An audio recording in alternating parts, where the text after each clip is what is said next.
So this car right here is the Kia EV9, which is the most expensive Kia that you can get in America today. But interestingly, it's also the cheapest three-row electric SUV that you can buy. So I'm here as a Kia Telluride owner to see if this car is anything special other than just an electric version of the same family car that I drive every day.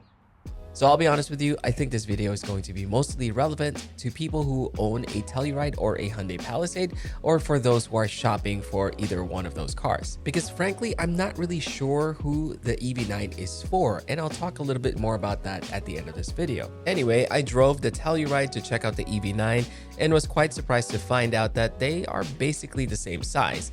Originally, I thought that the EV9 was a little bit smaller, but upon checking them out side by side, they're pretty much the same. I think because the design is balanced and nothing is overly pronounced, making everything look proportionate. It reminds me of the Mini Countryman, where it looks small but it's actually quite big. The design is definitely futuristic, more than just a modern car. Even in a place like Southern California where EVs are a norm, this thing is a head turner. The rear end doesn't look particularly special to me, and the placement of the rear hatch button seems a bit too low from where I would normally expect it. I think the profile view is my favorite because it's boxy, but it's still stylishly modern.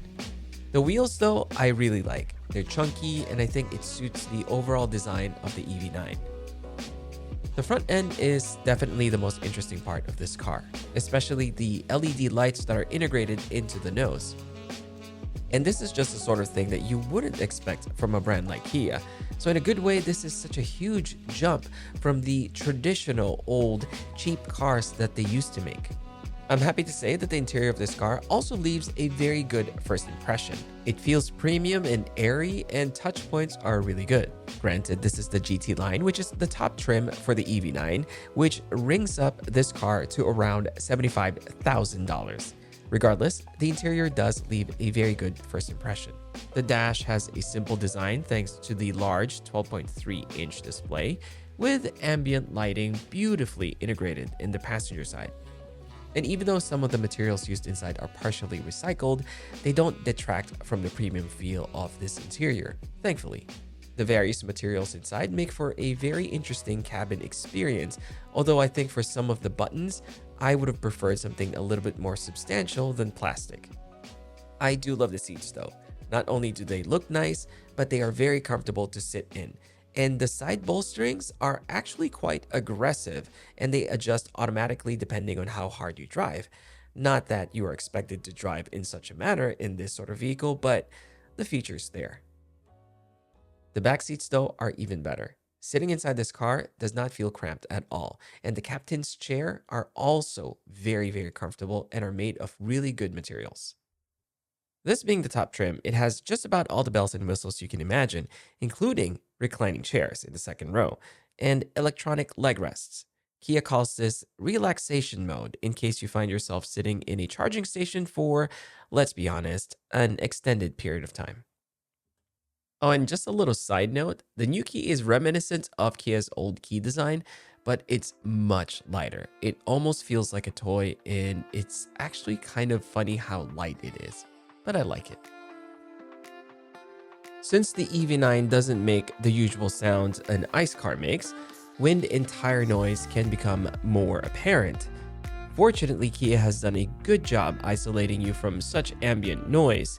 Even the tires have added insulation to make them quieter during drives. This results in a very comfortable drive with minimal noise. The 14-speaker premium sound by Meridian Audio is also quite nice. Not earth-shatteringly good in my opinion, but good nonetheless. The EV9 has a 99.8 kilowatt-hour battery and supports 800-volt ultra-high-speed charging. This basically means that you can charge the car from 10% to 80% in just around 24 minutes using a 350 kilowatt DC fast charger.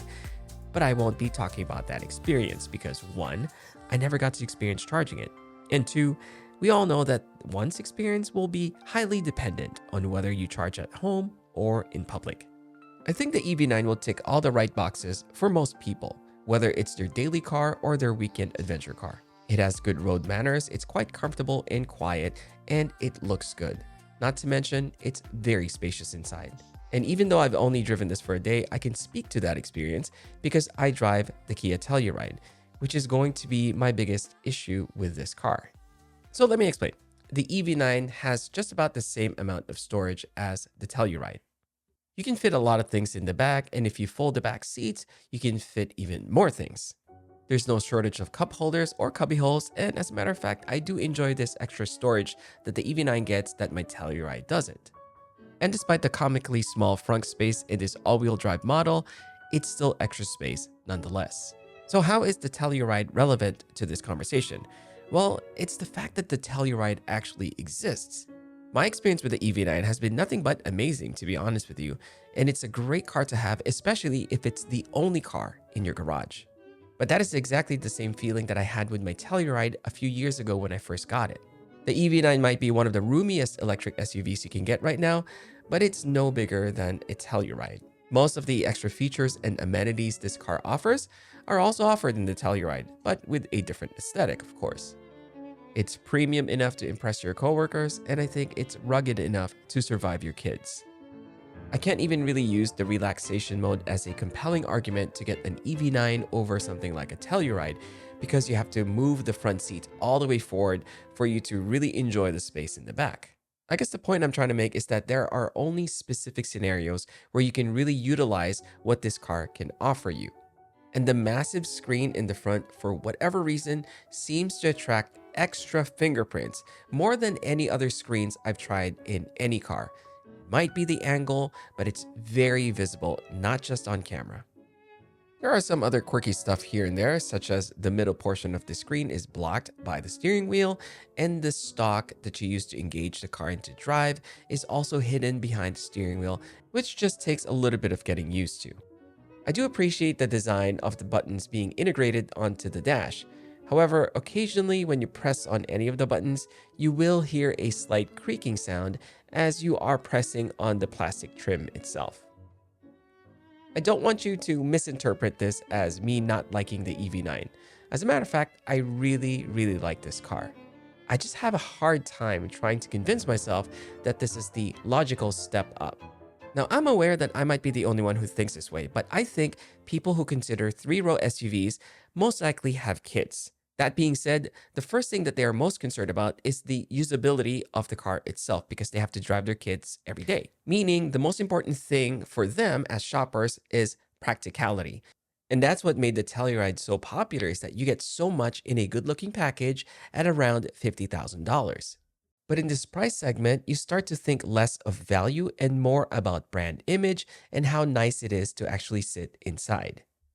And if that's you and you have small children, just know that no matter how clean you are or how much you take care of your things, unfortunately, your kids don't really care. And it's just going to add more stress to you to try to keep this interior really nice and really clean. But if you get the lower trim and less expensive version of the EV9, then you enjoy the practical benefits of owning a Telluride, especially if you use it as a daily driver to take your kids to and from school and their activities without having to gas up every 3 days or so.